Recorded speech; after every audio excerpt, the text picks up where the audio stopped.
भाई साहब जी, ये कचौड़ी कौन सी है ये? प्याज वाली है। कौन सी? प्याज की। अच्छा इनके अंदर प्याज है। हाँ, कितने की दी है? 15 रुपए की। दिखाओ फोड़ के प्याज है का।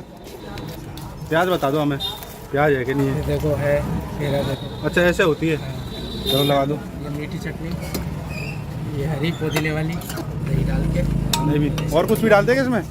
नहीं, बस मुझे तो ये कंफर्म करना था इसमें प्याज है कि नहीं है। प्याज है बिल्कुल। वही एक तो। बार खा के जरूर ट्राई करें। अच्छा वैसे आप भी मस्त लग रहे हैं यार। हाँ, मैं भी एक खाता हूँ ना इसमें। अच्छा क्या बात है।